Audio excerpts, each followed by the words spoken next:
Welcome to Five Nights at Freddy's, The Silver Eyes by Scott Cawthon and Breed-Wrisley.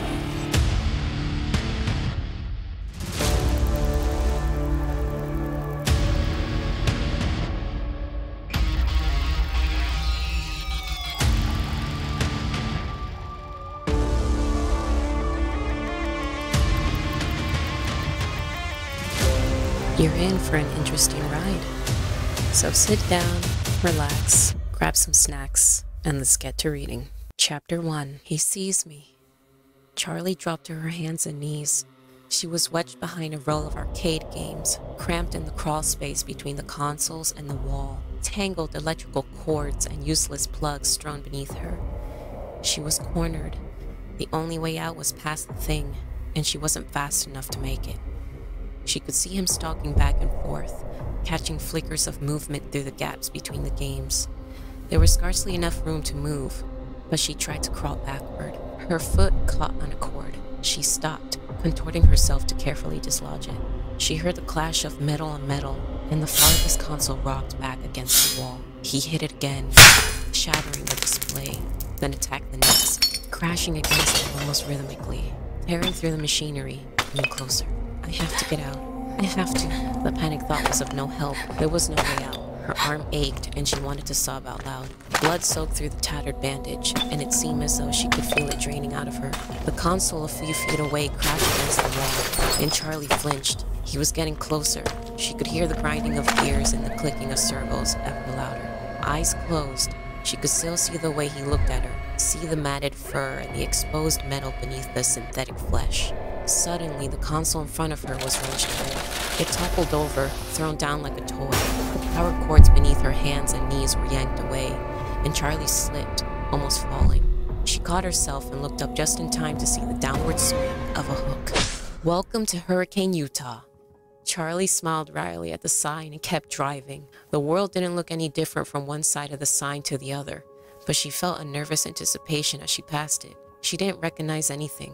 Then again, she hadn't really expected to, not this far at the edge of town where it was all highway and empty space. She wondered what the others would look like, who they were now. 10 years ago, they'd been best friends, and then it happened, and everything ended, at least for Charlie. She hadn't seen any of them since she was 7 years old. They had written all the time as kids, especially Marla, who wrote like she talked, fast and incoherent. But as they got older, they had grown apart. The letters had grown fewer and further between, and the conversations leading up to this trip had been perfunctory and full of awkward pauses. Charlie repeated their names as though to reassure herself that she still remembered them. Marla, Jessica, Lamar, Carlton, John, and Michael. Michael was the reason for this trip after all. It was 10 years since he died. 10 years since it happened, and now his parents wanted them all together for the dedication ceremony. They wanted all his old friends there when they announced the scholarship they were creating in his name. Charlie knew it was a good thing to do, but the gathering still felt slightly macabre. She shivered and turned down the air conditioning, even though she knew it was not cold. As she drove into the town center, Charlie began to recognize things. A few stores and the movie theater, which was now advertising the summer's blockbuster hit. She felt a brief moment of surprise, then smiled at herself. What did you expect? That the whole place would be unchanged? A monument to the moment of your departure, frozen forever in July 1985? Well, that was exactly what she had expected. She looked at her watch, still a few hours to kill before they all met up. She thought about going to the movie, but she knew what she really wanted to do. Charlie made a left turn and headed out of town. 10 minutes later, she pulled to a stop and got out. The house loomed up before her, its dark outline a wound in the bright blue sky. Charlie leaned back against the car, slightly dizzy. She took a moment to steady herself with deep breaths. She had known it would be here. An illicit look through her aunt's bank books a few years before had told her that the mortgage was paid off and that Aunt Jen was still paying property taxes. It had only been 10 years. There was no reason it should have changed at all. Charlie climbed the steps slowly, taking in the peeling paint. The third stair still had a loose board, and the rose bushes had taken over one side of the porch, their thorns biting hungrily into the wood. The door was locked, but Charlie still had her key. She had never actually used it. As she took it from around her neck and slid it into the lock, she remembered her father putting his chain around her neck, in case you ever need it. Well, she needed it now. The door opened easily, and Charlie looked around. She didn't remember much about the first couple of years here. She had only been 3 years old, and all the memories had faded together in the blur of a child's grief and loss, of not understanding why her mother had to go away, clinging to her father every moment, not trusting the world around her unless he was there, unless she was holding tightly to him, burying herself in his flannel shirts and the smell of grease and hot metal and him. The stairs stretched straight up in front of her, but she did not move directly to them. Instead, she went into the living room, where all the furniture was still in place. She had not really noticed it as a child, but the house was a little too large for the furniture they had. Things were spread out too widely in order to fill the space. The coffee table was too far away from the couch to reach, the easy chair too far across the room to carry on a conversation. There was a dark stain in the wooden floorboards near the center of the room. Charlie stepped around it quickly and went to the kitchen, where the cupboards held only a few pots, pans, and dishes. Charlie had never felt a lack of anything as a child, but it seemed now that the unnecessary enormity of the house was a sort of apology, the attempt of a man who had lost so much to give his daughter what he could. He'd always had a way of overdoing whatever he did. The last time she was here, the house had been dark and everything felt wrong. She was carried up the stairs to a bedroom, although she was 7 years old and could have gone quicker on her own 2 feet. But Aunt Jen had stopped on the front porch, picked her up, and carried her, shielding her face as though she were a baby in the glaring sun. In her room, Aunt Jen set Charlie down and closed the bedroom door behind them. She told her to pack her suitcase, and Charlie had cried because all her things could never fit into the small case. "We can come back for the rest later," Aunt Jen said, her impatience leaking through as Charlie hovered indecisively at her dresser, trying to decide which t-shirts to bring along. They had never come back for the rest. Charlie mounted the stairs, heading to her old bedroom. The door was partially cracked, and as she opened it, she had a giddy feeling of displacement, as though her younger self might be sitting there among her toys. Might look up and ask Charlie, "Who are you?" Charlie went in. Like the rest of the house, her bedroom was untouched. The walls were pale pink, and the ceiling, which sloped dramatically on one side to follow the line of the roof, was painted to match. Her old bed still stood against the wall beneath a large window. The mattress was still intact, though the sheets were gone. The window was cracked slightly open, and rotting lace curtains wavered in the gentle breeze from outside. There was a dark water stain in the paint beneath the window, where the weather had gotten in over the years, betraying the house's neglect. Charlie climbed onto the bed and forced the window shut. It obeyed with a screech, and Charlie stepped back and turned her attention to the rest of the room, to her father's creations. Their first night in the house, Charlie had been afraid to sleep alone. She did not remember the night, but her father had told her about it often, enough that the story had taken on the quality of memory. She sat up and wailed until her father came to her, until he scooped her up and held her, and promised her he would make sure she was never alone again. The next morning, he took her by the hand and led her to the garage, where he set to work keeping that promise. The first of his inventions was a purple rabbit, now gray with age from years of sitting in the sunlight. Her father had named him Theodore. He was the size of a 3-year-old child, her size at the time, and he had plush fur, shining eyes, and a dapper red bow tie. He didn't do much, only waved a hand, tilted his head to the side, and said in her father's voice, "I love you, Charlie." But it was enough to give her a night watcher, someone to keep her company when she could not sleep. Right now, Theodore sat in a white wicker chair in the far corner of the room. Charlie waved at him, but not activated. He did not wave back. After Theodore, the toys got more complex. Some worked and some did not. Some seemed to have permanent glitches, while others simply did not appeal to Charlie's childish imagination. She knew her father took those back to his workshop and recycled them for parts, though she did not like to watch them be dismantled. But the ones that were kept, those she loved, they were here now, looking at her expectantly. Smiling, Charlie pushed a button beside her bed. It gave way stiffly, but nothing happened. She pushed it again, holding it down longer, and this time, across the room, and with the weary creak of metal on metal, the unicorn began to move. The unicorn, Charlie had named him Stanley for some reason she could no longer remember, was made of metal and had been painted glossy white. He trundled around the room on a circular track, bobbing his head stiffly up and down. The track squealed as Stanley rounded the corner and came to a stop beside the bed. Charlie knelt beside him on the floor and patted his flank. His glossy paint was chipped and peeling, and his face had given over to rust. His eyes were lively, gazing out of the decay. "You need a new coat of paint, Stanley," Charlie said. The unicorn stared ahead, unresponsive. At the foot of the bed, there was a wheel, made of patched-together metal. It had always reminded her of something she might find in a submarine. Charlie turned it. It stuck for a moment, then gave way, rotating as it always did. And across the room, the smallest closet door swung open. Out sailed Ella on her track, a child-sized doll, bearing a teacup and saucer in her tiny hands like an offering. Ella's plaid dress was still crisp, and her patent leather shoes still shone. Perhaps the closet had protected her from the damage of the damp. Charlie had had an identical outfit, back when she and Ella were the same height. "Hi, Ella," she said softly. As the wheels unwound, Ella retreated to the closet again, door closing behind her. Charlie followed her. The closets had been built to align with the slant of the ceiling, and there were 3 of them. Ella lived in the short one, which was about 3.5 feet tall. Next to it was 1 foot or so taller, and a third, closest to the bedroom door, was the same height as the rest of the room. She smiled, remembering. "Why do you have 3 closets?" John had demanded the first time he came over.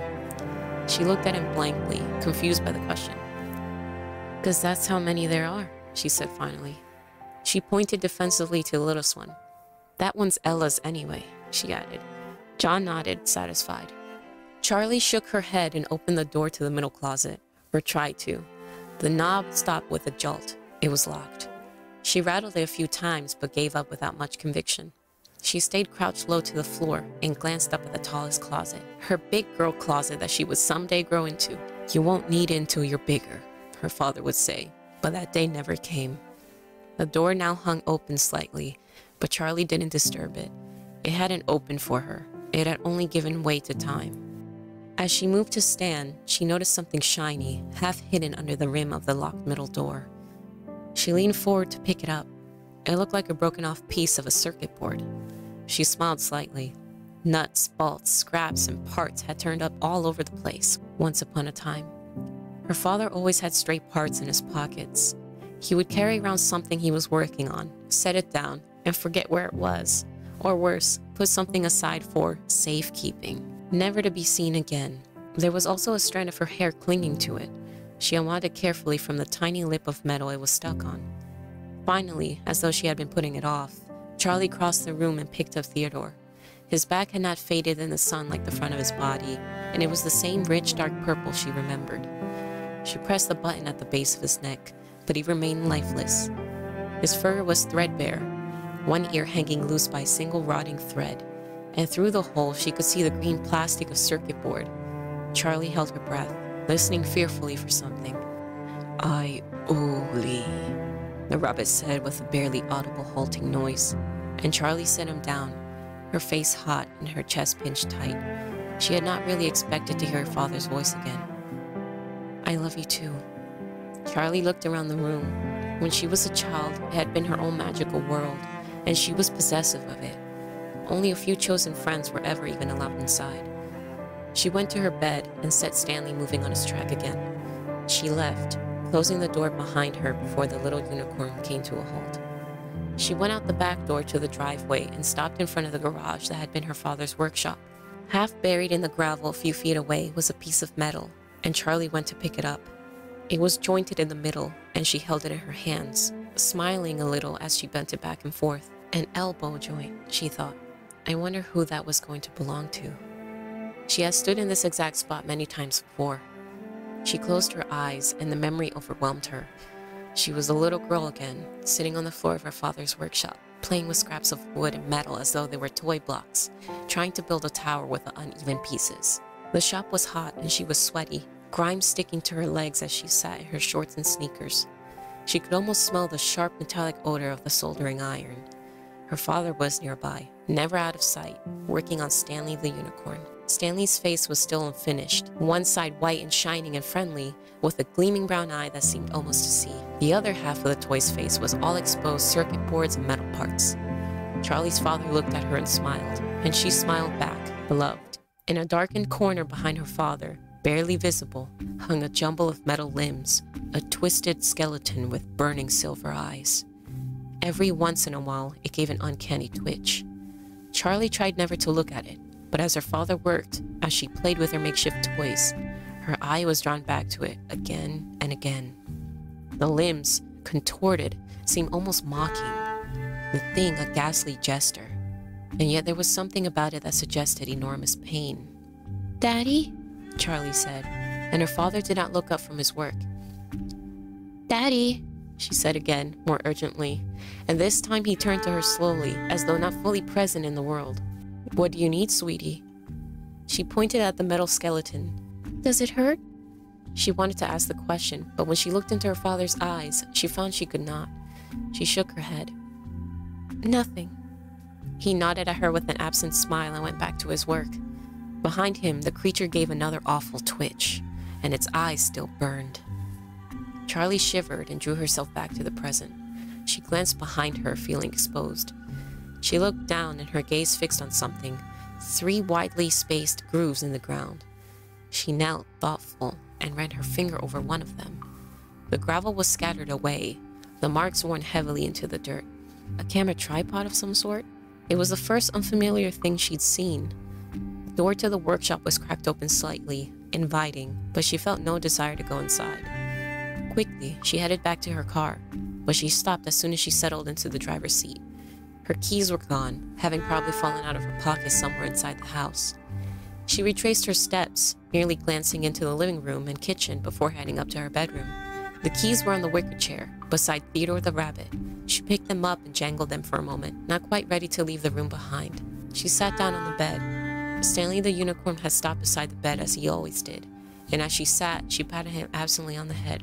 It had grown dark while she was outside, and the room was now cast in shadows. Somehow, without the bright sunlight, the toy's flaws and deterioration were thrown into sharp relief. Theodore's eyes no longer shone, and his thin fur and hanging ear made him look like a sickly vagabond. When she looked down at Stanley, the rust around his eyes made them look like hollow sockets, and his bared teeth, which she had always thought of as a smile, became the awful, knowing grin of a skull. Charlie stood up, careful not to touch him, and hurried toward the door, but her foot caught on the wheel beside the bed. She tripped on the tracks and fell sprawling to the floor. There was a whir of spinning metal, and as she raised her head, a small pair of feet appeared under her nose, clad in shining patent leather. She looked up. There above her was Ella, staring down at her, silent and uninvited, her glassy eyes almost appearing to see. The teacup and saucer were held out before her with a military stiffness. Charlie got up cautiously, taking care not to disturb the doll. She left the room, stepping carefully to avoid accidentally activating any other toys. As Charlie went, Ella retreated to her closet, almost matching her pace. Charlie hurried down the stairs, seized by an urgency to get away. In the car, she fumbled the key 3 times before sliding it into place. She backed too fast down the driveway, running recklessly over the grass of the front yard, and sped away. After about a mile, Charlie pulled over on the shoulder and turned the car off, staring straight ahead through the windshield, her eyes focused on nothing. She forced herself to breathe slowly. She reached up and adjusted the rearview mirror so she could see herself. She always expected to see pain, anger, and sorrow written on her face, but they never were. Her cheeks were pink, and her round face looked almost cheerful, like always. Her first weeks living with Aunt Jen, she heard the same things over and over when Aunt Jen introduced her. "What a pretty child! What a happy-looking child she is!" Charlie always looked like she was about to smile, her brown eyes wide and sparkling, her thin mouth ready to curve up, even when she wanted to sob. The incongruity was a mild betrayal. She ran her fingers through her light brown hair as though that would magically fix a slight frizziness and put the mirror back into position. She turned the car back on and searched for a radio station, hoping music might bring her fully back to reality. She flipped from station to station, not really hearing what any of them were playing, and finally settled on an AM broadcast with the host who seemed to be yelling condescendingly at his audience. She had no idea what he was talking about, but the brash and annoying sound was enough to jar her back into the present. The clock in the car was always wrong, so she checked her watch. It was almost time to meet her friends at the diner they had chosen, near the center of town. Charlie pulled back onto the road and drove, letting the sound of the angry talk radio host soothe her mind. When she reached the restaurant, Charlie pulled into the lot and stopped, but did not park. The front of the diner had a long picture window all across it, and she could see right inside. Though she had not seen them for years, it took her only a moment to spot her friends through the glass. Jessica was easiest to pick out from the crowd.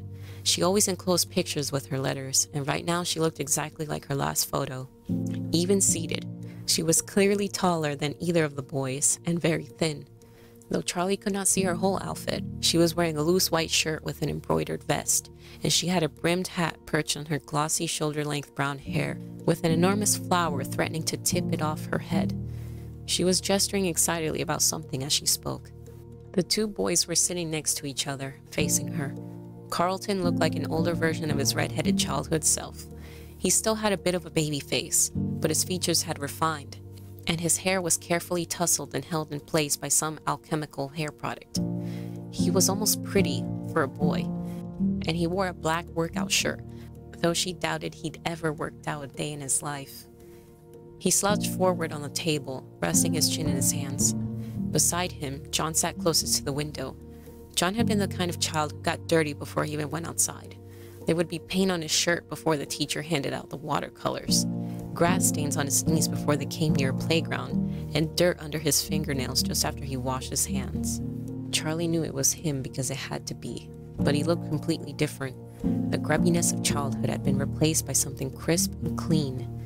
He was wearing a neatly pressed light green button-down shirt, the sleeves rolled up and the collar open, preventing him from looking too uptight. He was leaning back confidently in the booth, nodding enthusiastically, apparently absorbed in whatever Jessica was saying. The only concession to his former self was his hair, sticking up all over his head, and he had a 5 o'clock shadow, a smug, adult version of the dirt he was always covered in as a kid. Charlie smiled to herself. John had been something like her childhood crush, but neither of them really understood what that meant. He gave her cookies from his Transformers lunchbox, and once in kindergarten, he took the blame when she broke the glass jar that held colored beads for arts and crafts.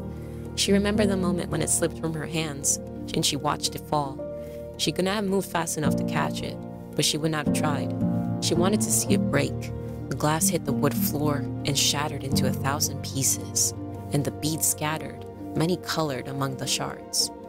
She thought it was beautiful, and then she started to cry.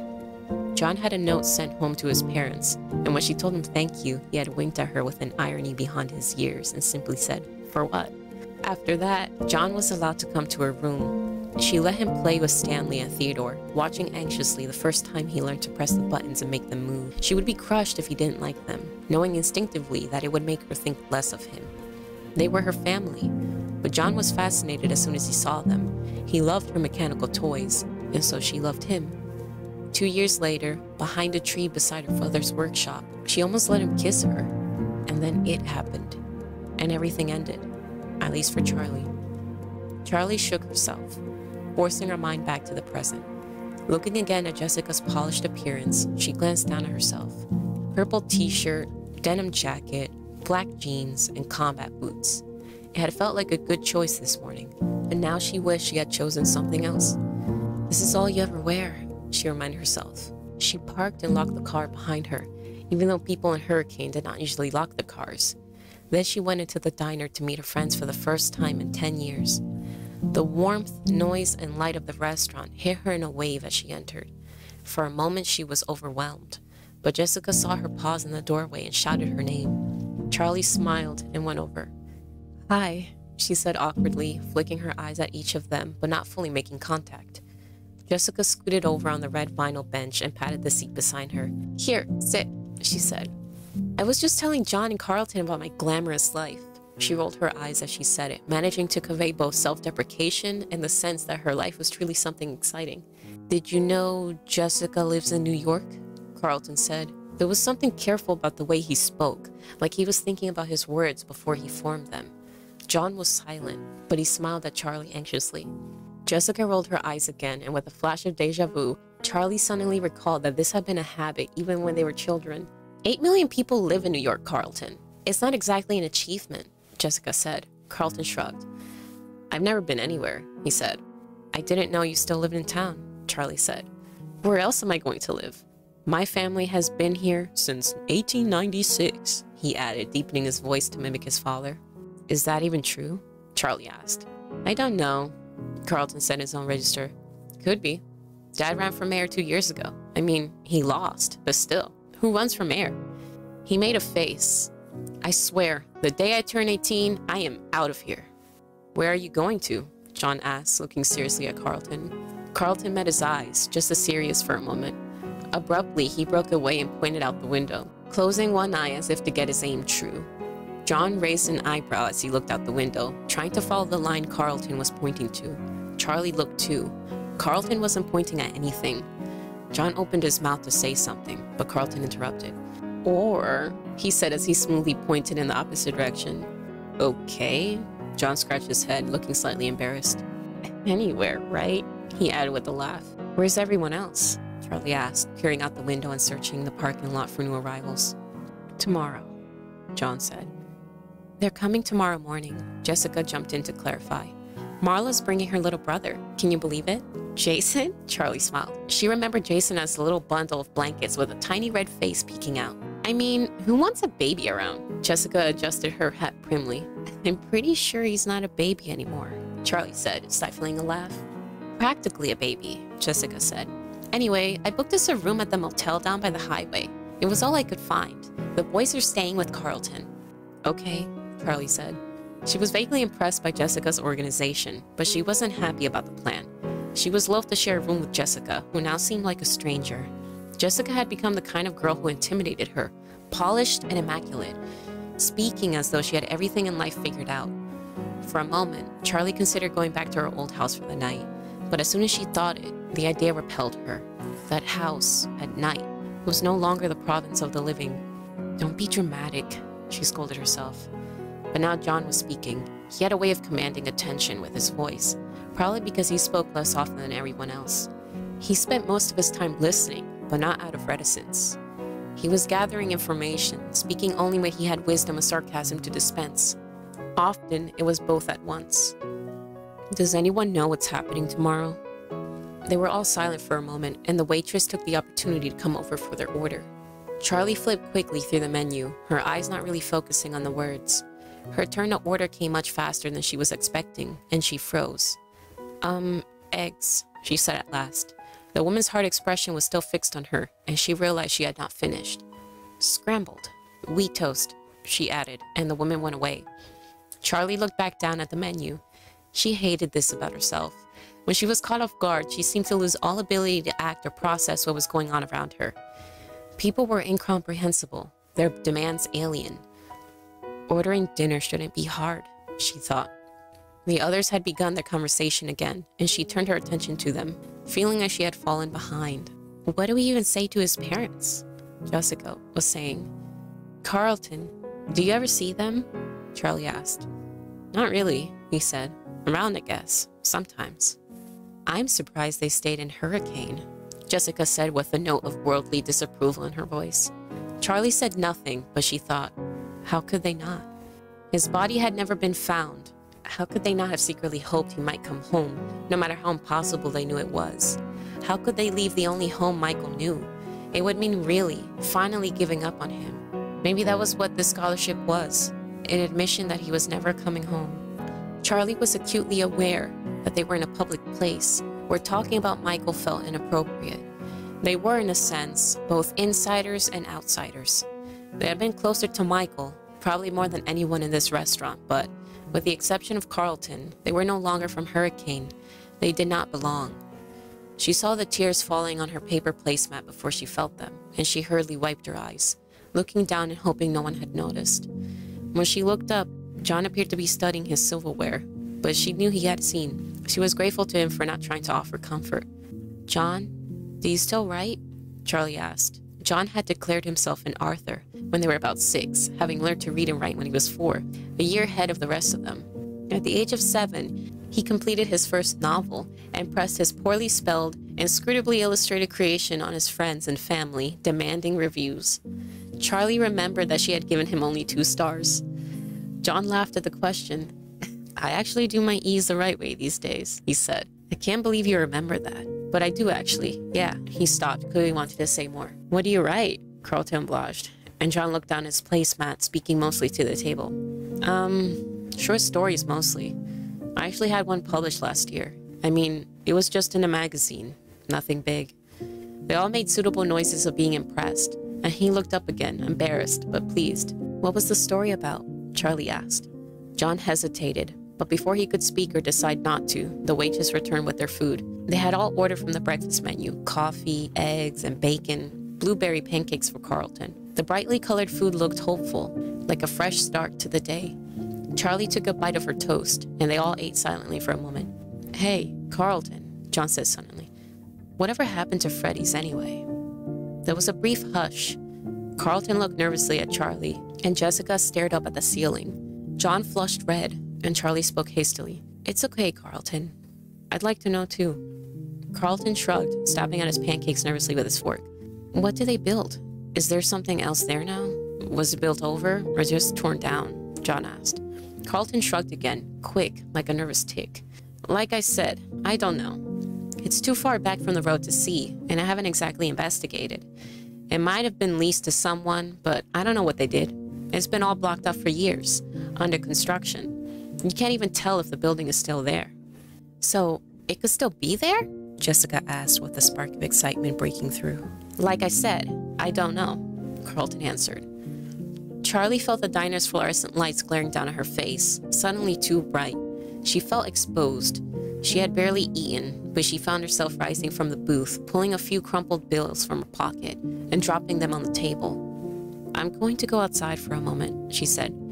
"Smoke break," she added hastily. "You don't smoke," she chided herself for the clumsy lie as she made her way to the door, jostling past a family of four without saying "excuse me," and stepped out into the cool evening. She walked to her car and sat on the hood, the metal denting slightly under her weight. She took in breaths of the cool air as if it were water, and closed her eyes. "You knew it would come up. You knew you would have to talk about it," she reminded herself. She had practiced on the drive here, had forced herself to think back to happy memories, to smile and to say, "Remember when?" She thought she was prepared for this, but of course she had been wrong. Why else would she have run out of the restaurant like a child? Charlie? She opened her eyes and saw John standing next to the car, holding her jacket out in front of him like an offering. "You forgot your jacket," he said, and she made herself smile at him. "Thanks," she said. She took it and draped it over her shoulders, then slid over on the car's hood for him to sit. "Sorry about that," she said. In the dim lights of the parking lot, she could still see him blush to the ears. He joined her on the car's hood, leaving a deliberate space between them. "I haven't learned to think before I talk. I'm sorry." John watched the sky as a plane passed overhead. Charlie smiled, this time unforced. "It's okay. I knew it was going to come up. It had to. It sounds stupid, but I never think about it. I don't let myself. No one knows what happened except my aunt, and we never talk about it. Then I come here, and suddenly it's everywhere. I was just surprised, that's all." "Uh-oh," John pointed, and Charlie saw Jessica and Carlton hesitating in the doorway of the diner. She waved them over, and they came. "Remember that time at Freddy's when the merry-go-round got stuck, and Marla and that mean kid Billy had to keep riding it until their parents plugged them off?" Charlie said. John laughed, and the sound made her smile. Their faces were bright red, crying like babies. She covered her face, guilty that it was so funny to her. There was a brief, surprised silence. Then Carlton started laughing. "Then Marla puked all over him." "Sweet justice," Charlie said. "Actually, I think it was nachos," John added. Jessica wrinkled her nose. "So gross. I never wrote it again, not after that." "Oh, come on, Jessica, they cleaned it," said Carlton. "I'm pretty sure kids puked all over that place. Those wet floor signs weren't there for nothing. Right, Charlie?" "Don't look at me," she said. "I never puked. We used to spend so much time there. Privileges of knowing the owner's daughter," Jessica said, looking at Charlie with mock accusation. "I couldn't help who my dad was," Charlie said, laughing. Jessica looked thoughtful for a moment before she continued. "I mean, how could you have a better childhood than spending all day at Freddy Fazbear's Pizza?" "I don't know," said Carlton. "I think that music got to me over the years." He hummed a few bars of the familiar song. Charlie dipped her head to it, recalling the tune. "I loved those animals so much," Jessica said suddenly. "What's the proper term for them? Animals? Robots? Mascots?" "I think those are all accurate." Charlie leaned back. "Well, anyway, I used to go and talk to the bunny. What was his name?" "Bonnie," Charlie said. "Yeah," said Jessica. "I used to complain to him about my parents. I always thought he had an understanding look about him." Carlton laughed. "Animatronic therapy, recommended by 6 out of 7 crazy people." "Shut up," Jessica retorted. "I knew he wasn't real. I just liked talking to him." Charlie smiled a little. "I remember that," she said. Jessica in her prim little dresses, her brown hair in 2 tight braids like a little kid out of an old book, walking up to the stage when the show was over, whispering earnestly to the life-size animatronic rabbit. If anyone came up beside her, she went instantly silent and still, waiting for them to go away so she could resume her one-sided conversations. Charlie had never talked to the animals at her father's restaurant or felt close to them like some kids seemed to, although she liked them. They belonged to the public. She had her own toys, mechanical friends waiting for her at home that belonged only to her.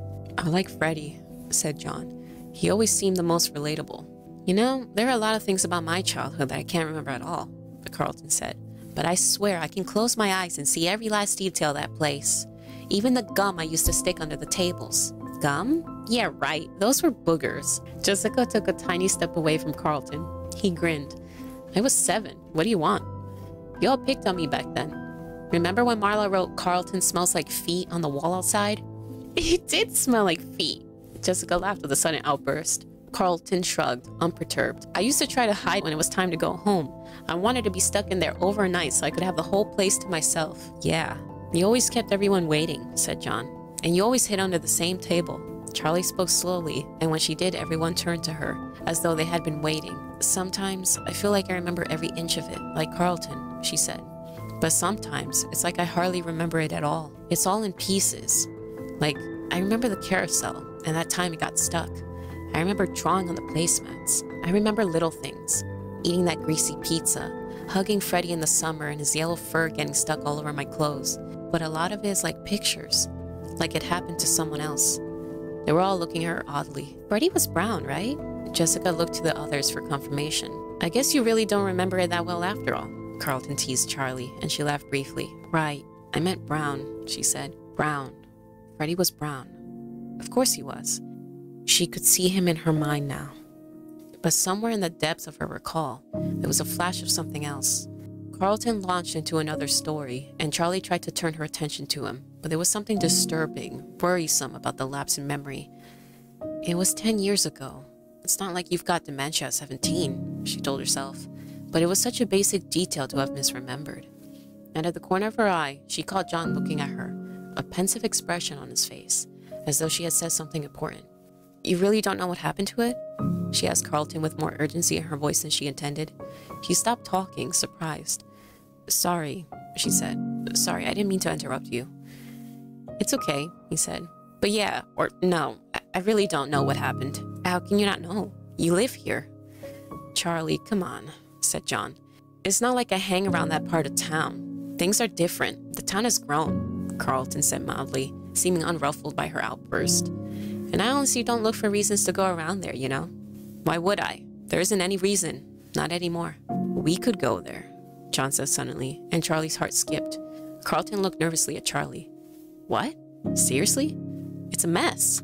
I don't know if you can even get to it." Charlie found herself nodding. She felt as though she had spent the whole day weighed down by memory, seeing everything through a filter of years. And now she felt suddenly alert, her mind fully present. She wanted to go. "Let's do it," she said, "even if there's nothing there. I want to see." They were all silent. Suddenly, John smiled with a reckless confidence. "Yeah, let's do it."